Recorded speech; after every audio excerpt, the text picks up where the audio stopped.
हरे कृष्ण। तो सबसे पहले मैं ललिता माता जी से रिक्वेस्ट करना चाहूंगी कि 5 मिनट मुझे ज्यादा दीजिए, क्योंकि 3 श्लोक एक साथ है और बहुत बहुत डीप सब्जेक्ट है और थोड़ा टेक्निकल भी है, तो थोड़ा टाइम 2-3 मिनट ज्यादा हो सकते हैं। आप हसुआ माता जी से परमिशन ले लो। अरे वो तो हसुआ माता अरे जी नहीं परमिशन है। नहीं माता जी परमिशन नहीं, श्योर श्योर कैरी ऑन। हरे कृष्ण, हरे कृष्ण। तो ये जो 14, 15, 16 श्लोक है, तो हम देखते हैं ये श्लोकों की सीरीज है और ये कहाँ से शुरू हो रही है, ये सारे श्लोक कहाँ पे हो रहा है। तो मैत्रेय जी यहाँ पे बता रहे हैं, किसको बता रहे हैं, विदुर जी को बता रहे हैं। और जैसे कि हम देख रहे हैं, ये जो अध्याय का नाम है मैत्रेय विदुर संवाद है। तो यहाँ पे क्या हो रहा है, ये मैत्रेय कौन है, ये भी भगवान के भक्त है। ये बहुत सौभाग्यशाली है कि उनको ऐसा सौभाग्य प्राप्त हुआ कि भगवान से सीधा सीधा ज्ञान प्राप्त हुआ है। और विदुर जी कौन है, वे भी स्वयं भगवान के भक्त है, शुद्ध भक्त है, और जैसे कि हम सब जानते हैं महाजनों में से एक है।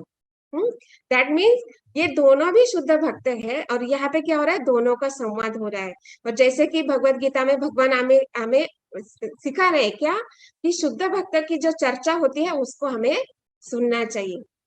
भगवत गीता के 10वें अध्याय के श्लोकों में बताया जा रहा है, मच्चित्ता मदगत प्राणा बोधयंत परस्परम।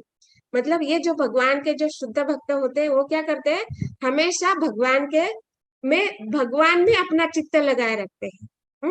हमारा जो मन होता है वो भगवान में लगाए रखते हैं, और क्या करते हैं, जो भी बातें करते हैं वो केवल भगवान के विषय में बातें होती है। दैट मीन्स क्या, कि भगवान का रूप, उनका गुण, उनका लीला, उनकी कथाएं, उन्होंने क्या क्या कार्य किए हैं और कैसे अद्भुत कार्य किए हैं, इसके विषय में चर्चा कर रहे हैं। अभी यहाँ पे क्या हो रहा है, संवाद हो रहा है। ऐसे तो दोनों शुद्ध भक्त है, सब कुछ जानने वाले हैं, लेकिन यहाँ पे क्यों चर्चा कर रहे हैं और यहाँ पे क्यों हमें सिखा, मतलब हम जो इस बद्ध जगत में आए हैं, इस भौतिक जगत में आए हैं, तो हमें सिखा रहे हैं और हमें समझा रहे कि हाँ ये देखिए ये भगवान की लीला है। तो इसलिए हम देखते हैं कि श्लोक संख्या 13 में उनके लिए एक बहुत महत्वपूर्ण शब्द यूज किया गया है। क्या श्लोक संख्या, हाँ, श्लोक संख्या 9 में बताया गया है कि ये जो शुद्ध भक्त है उनके लिए बताया गया है अमार्ग अव्यक्त मार्गविद, ये शब्द बताया गया है। तो इसका अर्थ क्या बताया गया है, कि जो हमारी कल्पना शक्ति के परे है उसे जानने वाला। और इसका जो शब्दार्थ है, जो प्रभुपाद ने तात्पर्य शब्दार्थ में दिया गया है, अव्यक्त मार्गविद का अर्थ है न जानने वाला का ज्ञाता। तो इसमें देखिए मतलब 2 शब्द एक साथ दिया गया, न जानने वाला और ज्ञाता भी। मतलब यहाँ पे विरोधाभास हो रहा है कि जो जानता भी नहीं है और ज्ञाता भी है, तो इसको कैसे समझे। तो ये यहाँ पे बता रहे हैं कि जो चीज हम देख रहे हैं, ये जो भौतिक सृष्टि देख रहे हैं, ये सृष्टि कैसी है इसको हम देख पा रहे हैं, लेकिन ये जो सृष्टि का क्रिएशन है, इसको कार्यान्वित करने वाला, इसका संचालन करने वाला है, उसको भी जानने वाला। इसलिए अव्यक्त मार्गविद ऐसे इन शुद्ध भक्तों को कहा गया है। तो यहाँ पे ये शब्द जो प्रयुक्त हुआ है, तो ये इन दोनों व्यक्तियों के लिए, मतलब ये जो महाजन यहाँ पे चर्चा कर रहे हैं, मैत्रेय मुनि और विदुर जी के लिए यहाँ पे बताया जा रहा है। और ये क्या चर्चा कर रहे हैं, अभी यहाँ पे क्या विदुर जी पूछ रहे हैं कि ये जो अभी सृष्टि हुई है या होने जा रहे हैं, तो इन्होंने कैसे सृष्टि की, किस प्रकार से सृष्टि की, ऐसे प्रश्न पूछ रहे हैं ना विदुर जी। और उनके प्रश्न के उत्तर में अभी मैत्रेय मुनि बोल रहे हैं। तो श्लोक संख्या 12 से मैत्रेय मुनि बता रहे कि कैसे कैसे हो रहा है। तो श्लोक संख्या 12 में क्या बताया कि जब प्रकृति के 3 तत्व, प्रकृति के 3 तत्व कौन से है, हम सबको मत पता है, सतोगुण, रजोगुण और तमोगुण, ये 3 तत्व है प्रमुख रूप से। ये 3 गुण, उसके साथ जीवात्मा, जो जीवात्मा है वो भी कार्यशील है वहां पे, और महाविष्णु और काल शक्ति, ये सारा यहाँ पे क्रिएशन हो चुका है।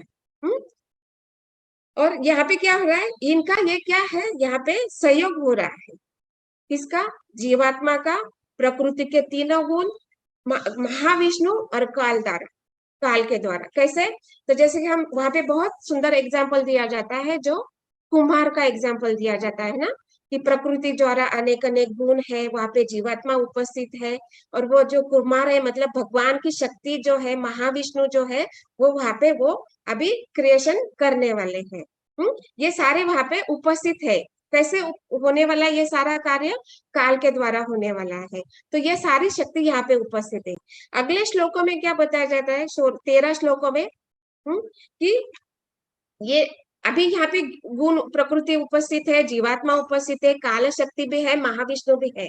लेकिन जैसे कि माता जी ने बताया था हम लोगों के श्लोकों में, क्या बताया था 12वें श्लोकों में, कि ये भौतिक सृष्टि किसके लिए तैयार हो रही है? ये बद्ध आत्माओं के लिए, जो जीवात्मा इस भौतिक जगत में आना चाहता है, जो अपनी मनमानी इच्छाओं को भोगना चाहता है, उनके लिए ये भौतिक सृष्टि बनाई जा रही है।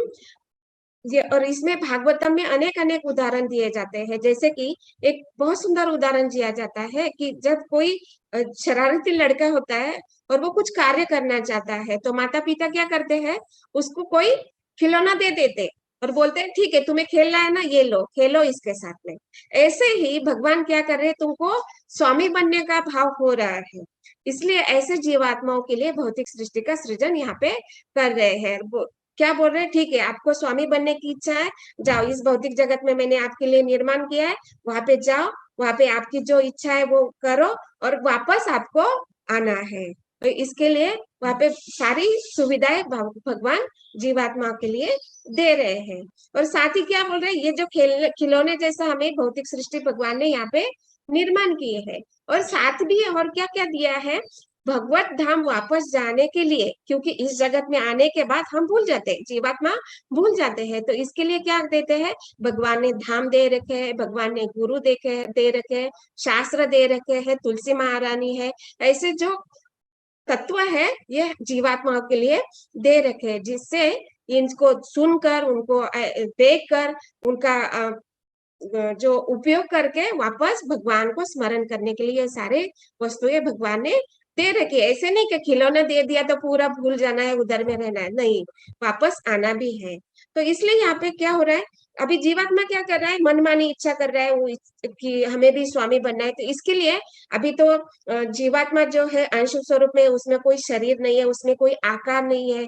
हाँ, तो इसके लिए श्लोक संख्या 13 में बताया गया कि वहां पे क्या क्या क्रिएशन हुआ है, 5 इंद्रिया, 5 कर्मेंद्रिया, 5 ज्ञानेन्द्रिया, और इंद्रियों के सारे विषय, और इन सारे जो इंद्रिया है, जो तत्व है, महत तत्व है, इनको नियंत्रित करने वाले वहां पे देवता भी वहां पे उनका भी क्रिएशन हो चुका है।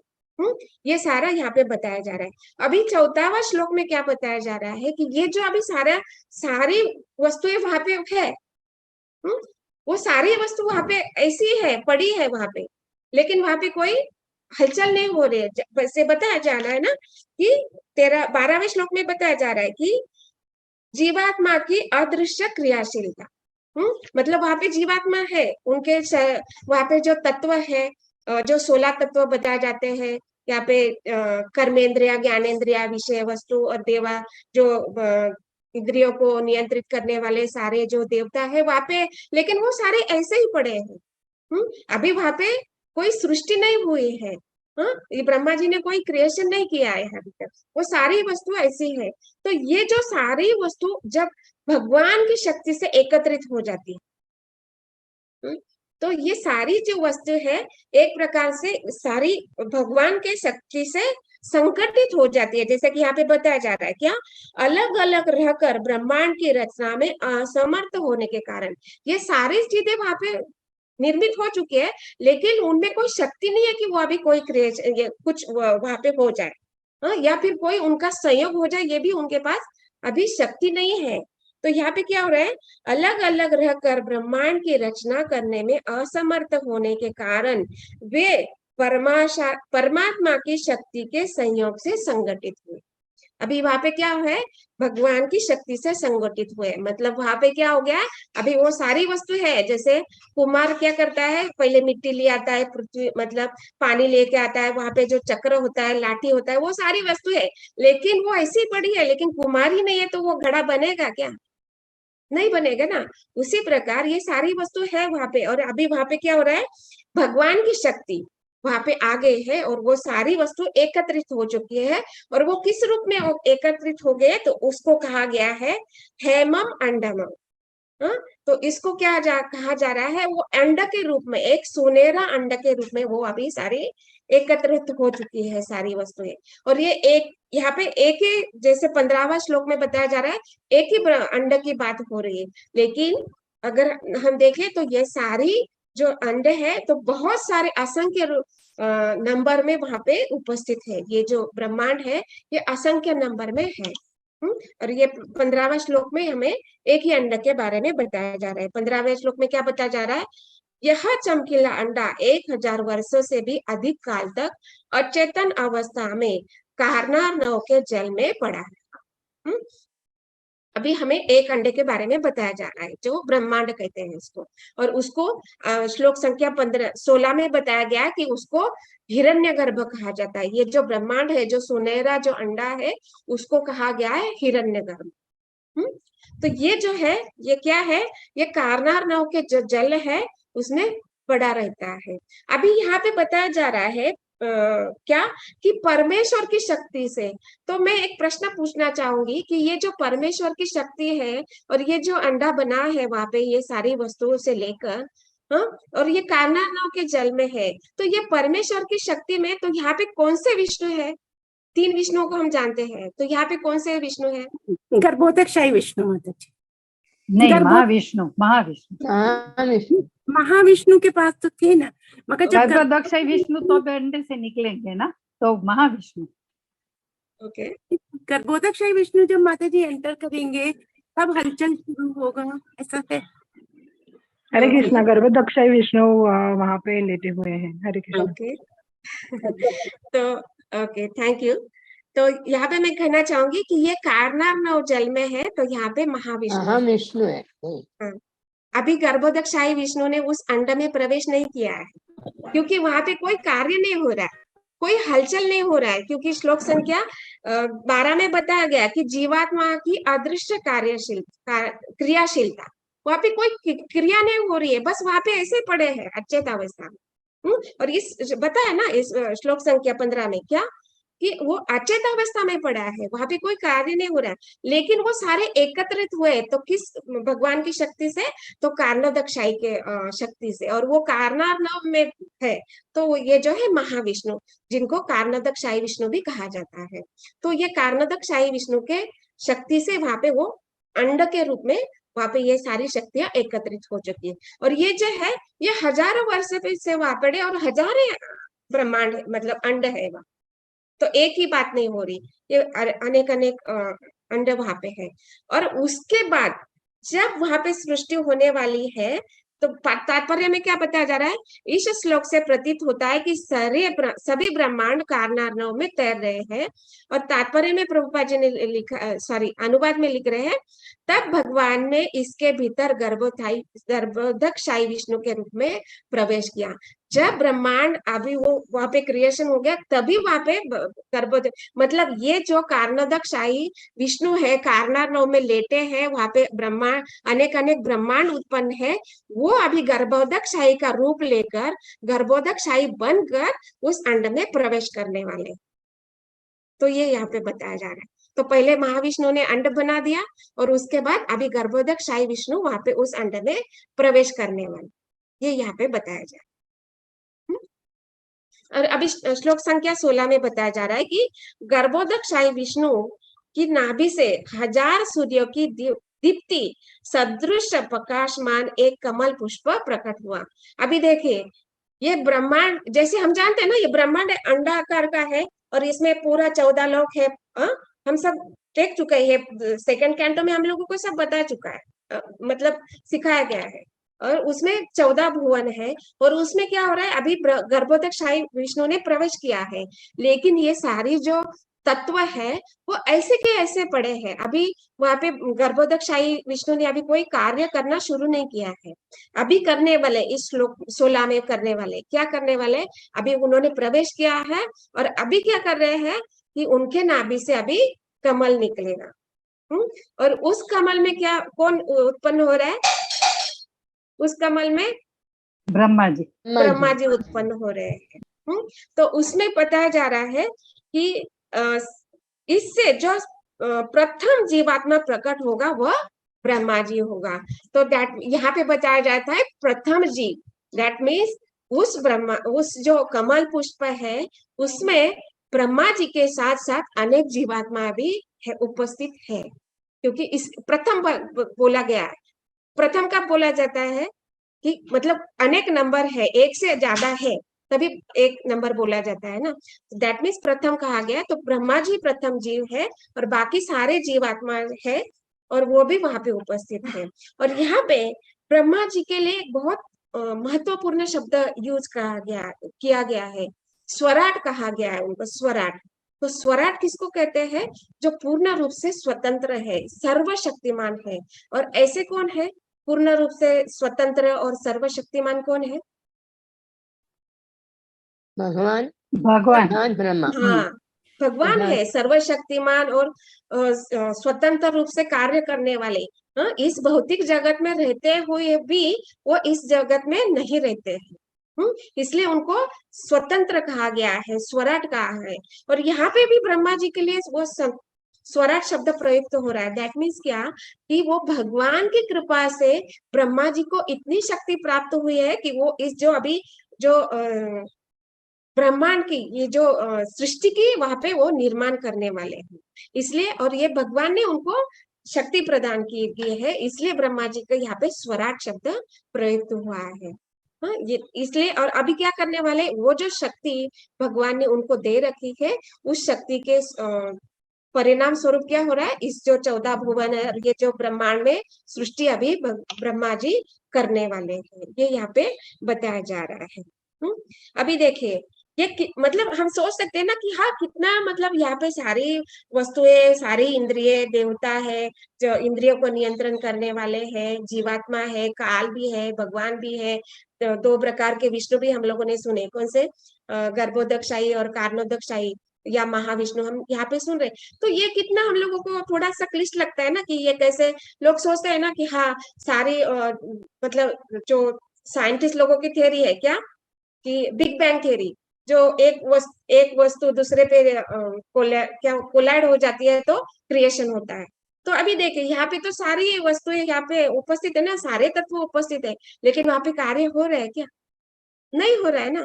जब तक भगवान की इच्छा नहीं होती, भगवान जब तक दृष्टिपात नहीं करते, भले वहां पे काल होने दो, जीवात्मा रहने दो, सारे तत्व उपस्थित होने दो, लेकिन जब तक भगवान का दृष्टिपात नहीं होता है तब तक कोई कार्य नहीं होता है।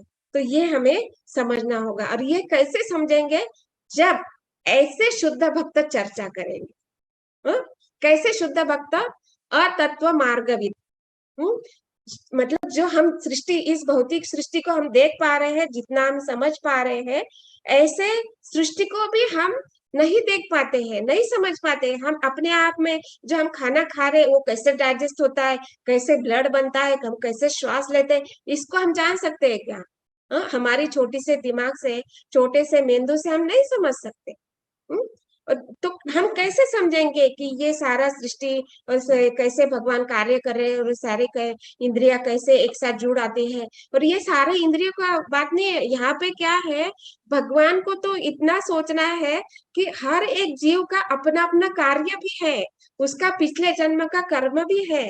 क्योंकि ये जब सृष्टि होती है तो इसके पहले वो अप्रकट अवस्था में होती है, राइट। अप्रकट अवस्था में क्या होता है, जब प्रलय होता है तो प्रलय के बाद सारी सृष्टि नष्ट हो जाती है। जो शुद्ध भक्त है, जो भगवान के भक्त है, वो उच्च लोक में चले जाते हैं।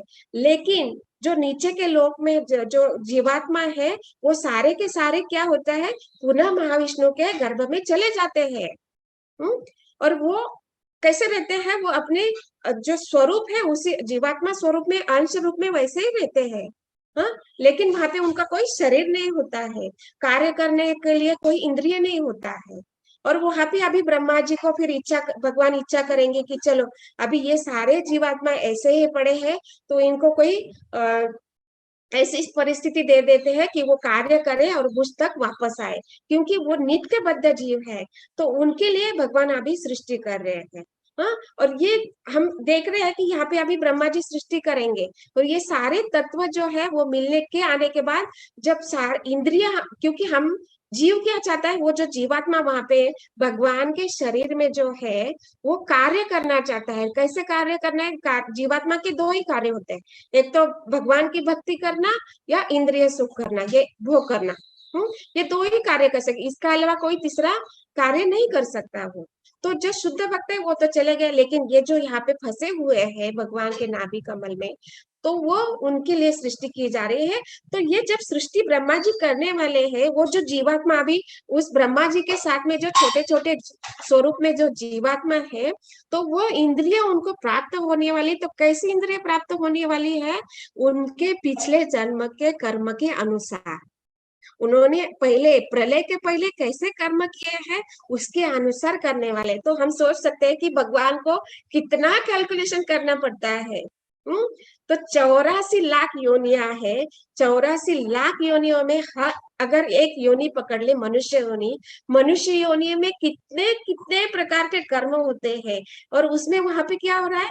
3 प्रकार का अहंकार भी है, 3 प्रकार के गुण भी है। तो हर एक का अहंकार मतलब रजोगुण, रजो अहंकार, तमो अहंकार और सतो अहंकार। ये जो अहंकार मतलब वहां पे क्या उनका जो स्वरूप है, क्या समझ रहे हैं? या हम भगवान के भक्त है, मतलब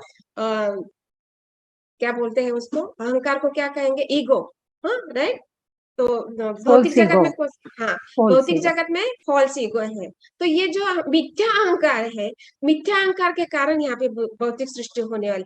तो ये मिथ्या अहंकार में कौन से जीवात्मा है और कौन सा है, तो उसको कौन सा शरीर देना है, तो कितना कैलकुलेशन करना पड़ता है, तो हम सोच भी नहीं सकते। इसलिए कहा गया है कि ये जो शुद्ध भक्त होते हैं ना, ये सब जानते हैं कि भगवान कैसे मतलब कि भगवान क्या कैलकुलेशन करने वाले, इसकी सृष्टि कैसे करने वाले हैं और क्या करने वाले हैं, ये सब लीलाएं, ये सारे क्रिया वो जानते हैं। तो इसलिए उनको अव्यक्त मार्ग भी कहा गया है कि ये जो सृष्टि के परे जो भगवान कैसे कार्य करते हैं वो वहां पे कहा जा रहा है उनके लिए। और हम इसे साधारण जीवात्मा जो हम बद्ध जीव है, इस भौतिक जगत में रह रहे हैं, इस जगत में आके हम सोचते हैं कि हम स्वामी बनना चाहते हैं। तो इसलिए भगवान बोलते हैं ठीक है, तुम्हें मतलब जैसे बच्चा खेलना चाहते हैं तो माँ बाप खिलौना पकड़ा देते, वैसे बोल रहे हैं भगवान ठीक है जाओ तुम इस भौतिक जगत में जाओ, तुमको स्वामी बनना है, तो हम भगवान बना देते हैं ना। कोई फैक्ट्री का स्वामी बना देता है, कोई इतने बड़े भूमि का स्वामी बना देता है, कोई घर का स्वामी बना देता है। हाँ, और जीवात्मा क्या हो जाता है जब स्वामी हो जाता है, तो उसमें बद्ध और भी अपने कार्य को और भी वो अपने आप को फंसाते चला जाता है। लेकिन इसलिए भगवान चाहते हैं कि वो इस बद्ध अवस्था में नहीं रहे, उसका उद्धार होना चाहिए। इसलिए गुरु, साधु, शास्त्र, धाम, तुलसी महारानी अलग अलग लीलाएं आकर यहाँ पे करते हैं, और हमें वापस भगवत धाम वापस लेके जाने के लिए बहुत सारा प्रयास करते हैं। और ऐसे ऐसे भक्तों को भेजते हैं जो यहाँ पे क्रिया करे, कार्य करे, लीला करे। कैसे? जैसे अभी अर्जुन कौन है? भगवान के नित्य पार्षद है, वो हमेशा उनके साथ में रहने वाले हैं, जो बड़े बड़े देवता तक को जीत लेते हैं। शिव जी के साथ युद्ध करके पाशुपतास्त्र प्राप्त कर सकते हैं, इंद्र के साथ युद्ध करके अग्नि रथ प्राप्त कर सकते हैं। ऐसा अर्जुन विमोहित कैसे हो गया कुरुक्षेत्र के युद्ध में? हाँ, तो ये क्या बड़ी बात थी क्या अर्जुन के लिए? नहीं, ये कोई बड़ी बात नहीं। वो महान योद्धा है, अतिरथी महारथी है। वो एक साथ में 10,000 सैनिकों के साथ युद्ध कर सकता है, ऐसा महारथी है अर्जुन। लेकिन वो वहां पे कुरुक्षेत्र के युद्ध में वो क्या हो गया? मोहित हो गया। तो ये क्या है? ये भगवान वहां पे लीला कर रहे। क्यों लीला कर रहे हैं? क्यों विमोहन में डाल रहे हैं भगवान उनको? क्योंकि वहां पे भगवत गीता का क्रिएशन होना है, भगवत गीता को सुनाई जानी है। क्यों सुनाई है, क्या जरूरत है भगवान को अर्जुन को बोलने की? कोई जरूरत नहीं है। लेकिन इस भौतिक जगत में जो बद्ध जीव है उनको वापस लेके आना है। भगवान नहीं चाहते कि कोई भी जीव इस भौतिक जगत में रहे। तो इसलिए वहां पे भगवत गीता का क्रिएशन करना था, इसलिए भगवान ने वहां पे अर्जुन को विमोहन में डाल दिया और वहां पे भगवत गीता भगवान ने उनको सुनाई।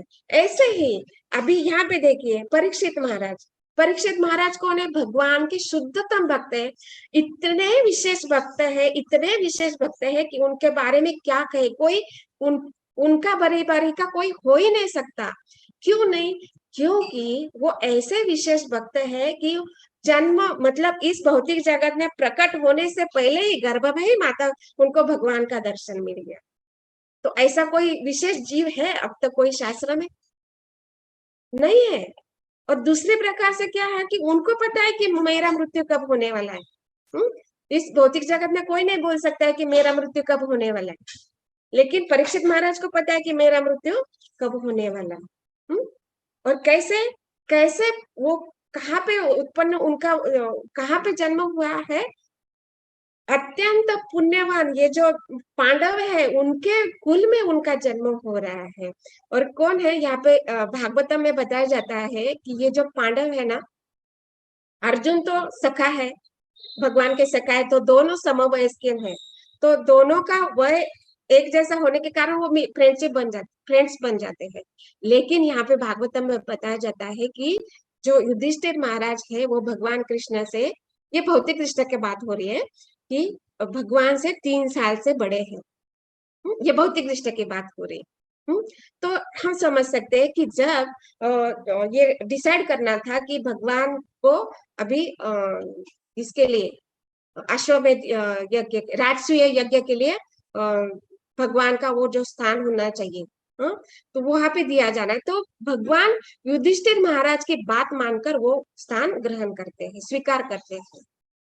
तो मतलब भगवान यहाँ पे युधिष्ठिर महाराज को बहुत रिस्पेक्ट देते थे। भले ही अर्जुन को कभी कभी मना कर सकते थे कि हाँ अब तुम ये कार्य मत करो, या रोक देते थे, या हम भगवत गीता में देखते हैं ना, भगवान चिल्लाते हैं ना उनको, अनार्य जैसे बातें क्यों कर रहे हो, तो अर्जुन को वहां पे चिल्लाते। लेकिन ऐसे ही युधिष्ठिर महाराज को वो नहीं चिल्ला सकते, क्योंकि वो रिस्पेक्ट करते थे। दूसरी बात यह है कि जब भगवान द्वारका के लिए प्रस्थान करने वाले थे हस्तिनापुर से, जब कुंती महारानी प्रार्थना कर रही है और ये सब युद्ध हो चुका था और अभी भगवान द्वारका के लिए प्रस्थान कर रहे थे, तभी वहां पे कुंती महारानी रोक रही है, सारी महारानियां बोल रही है कि आप रुक जाओ, लेकिन भगवान आप वहां पे जाना चाहते हैं। लेकिन वहां पे युधिष्ठिर महाराज वहां पे अभी रिक्वेस्ट कर रहे हैं कि भगवान आप थोड़े समय के लिए रुक जाइए। तो भगवान वहां पे तुरंत मान जाते हैं, क्योंकि युधिष्ठिर महाराज को बहुत मान सम्मान करते हैं, बहुत रिस्पेक्ट करते हैं।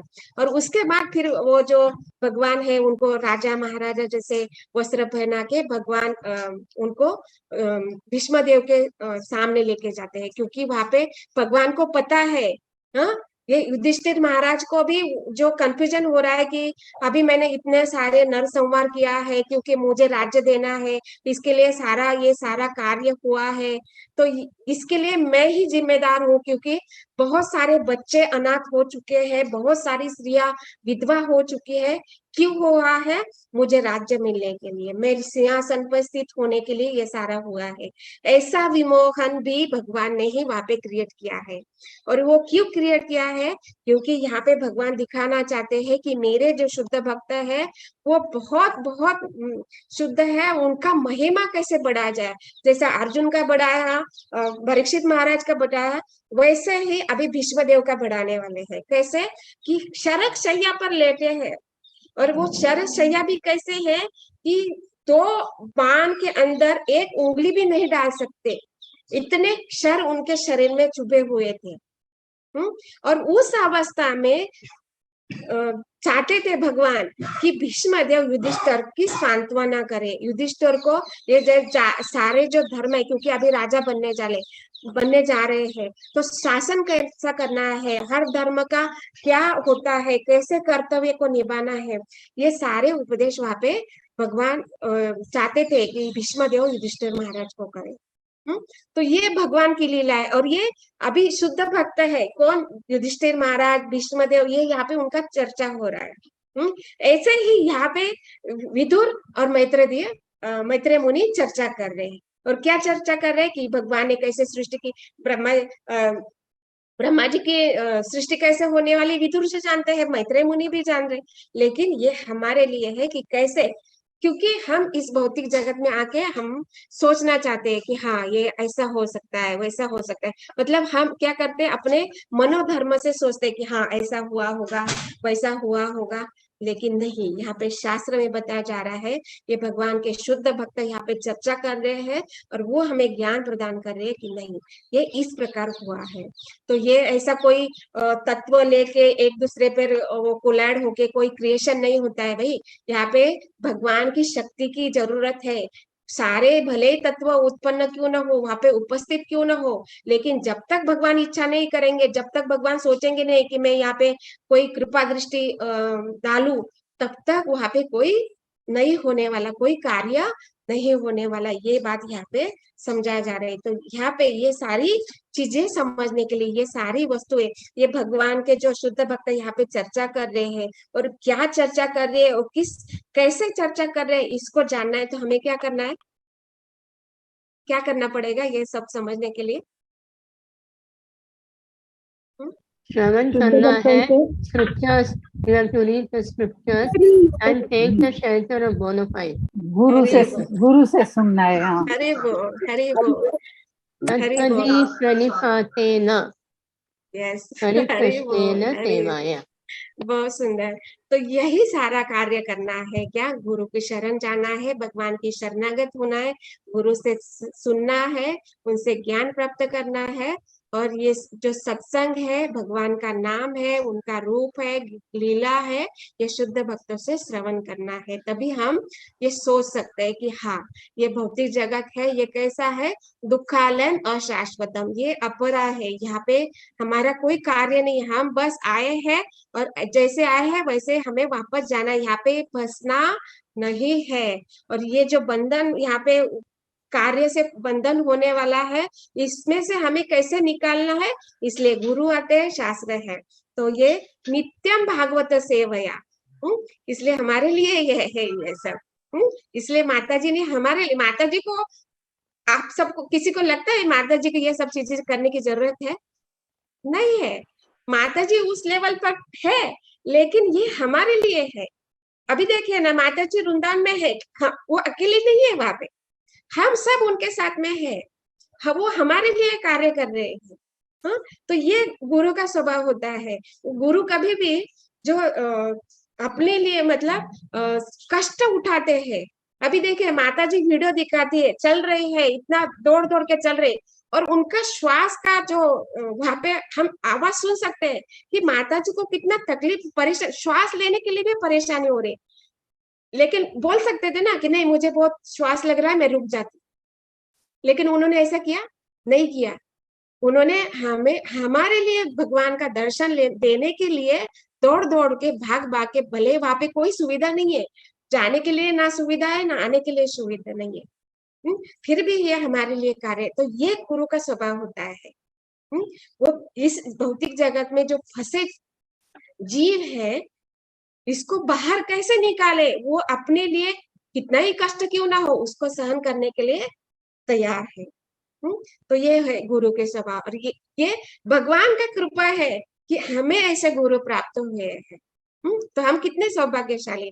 तो हमें ये जो भौतिक जगत में फंसे नहीं रहना है, ऐसे गुरु का शरण ग्रहण करना है और शास्त्र पढ़ना है, भगवान का नाम जप करना है, और तब हमें ज्ञान प्राप्त होगा कि ये भौतिक जगत में हमें फंसना नहीं है। आध्यात्मिक जगत का और विशेष क्या ज्ञान है, कैसे क्रिएशन होता है, कैसे हम जो सर्ग हो रहा है, विसर्ग हो रहा है, स्थान हो रहा है, उदय हो रहा है, इसका निरोध कैसे होने वाला है, इसका प्रलय क्या होने वाला है, प्रलय के बाद क्या होने वाला है, प्रलय के पहले क्या होता है, प्रलय जो वहां पे स्थिति निर्माण हुई है, सृष्टि हुई है, सृष्टि का पालन कैसे होने वाला है, संहार कैसे होने वाला है, ये सारा का सारा ज्ञान यहाँ पे दिया गया है। ये हम साधु गुरु और शास्त्र के मार्ग से प्राप्त कर सकते हैं। इसके लिए नित्यम भागवत सेवाएं और भगवती उत्तम श्लोक है।